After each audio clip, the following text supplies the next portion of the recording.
We're going to solve the literal equations, and a literal equation is solving for a specific letter. And often we do this when it comes to different types of formulas, because it's easier if we isolate part of the formula. So what we're going to do here is to solve for x, we're going to kind of do similar processes of solving. So we're going to distribute, get everything on one side but the x. So let's go ahead and start. I'm going to distribute, so I have cx plus 2c minus 5 on the left. And I'm going to distribute this, so I'll have bx minus 3b on the right. So now my goal, and I'm still going to draw a line to help me, is if it is an x term, I'm going to leave it. So this is an x term, I'm going to leave it, which means I'm going to subtract 2c to this side. And I'm going to do the opposite. I'm also going to add 5 to this side as well. So when I do that, those cancel and I'm left with cx on the left. And on the right, I have a bx, a negative 3b, a negative 2c, and a plus 5. So right now on the right-hand side, I cannot add anything together because they are not like terms. We want to move all the x terms over, so let's subtract bx. So on the left, I have a cx and a bx, a negative bx. On the right, I have negative 3b, negative 2c, and a positive 5. So next, looking on the left-hand side, I have all my x terms there, but what I'm going to do is I'm going to factor out one of those x's. When I divide out an x, I'm left with c minus b. So what I did is I pulled both of those x's to the front.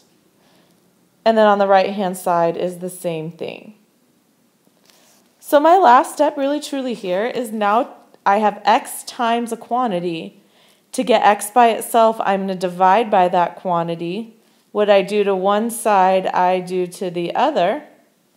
So my final answer, because those will cancel, is x equals negative 3b minus 2c plus 5 all over c minus b. So again, our goal is just to solve for a given variable. This next problem says we're going to solve for h. This h is not going to move. We're going to leave it there. We're going to move everything else away from it. So the first thing I'm going to do, I'm going to think about my line there, is I'm going to move this s squared over. And the only way I can do that is by doing the opposite. So on the left, I have v minus s squared, because those cancel. And on the right, I have 1/2 sh. Well, I'm solving for h. This is 1/2 times s times h. So I'm going to divide by 1/2 s, divide by 1/2 s. So that looks like that piece will cancel, and I have an h left, and on the other side I have v minus s squared over 1/2 s. Another way to write this, and this is the way you're going to see it, instead of 1/2, I'm going to multiply by the reciprocal, so it'll be 2 times v minus s squared over s equals h. So I'm going to go back to that step right there, because that step might have looked a little confusing. So let's focus on that step right here. So remember at one point I had v minus s squared equals 1/2 sh. What I did there truly, so that was a step right here in white, is you could do it one at a time. I'm going to multiply by 2 because the 2 and the 1/2 will cancel. It's the inverse property. So I have 2 times the quantity v minus s squared equals sh. Then in turns I'm dividing both sides by s.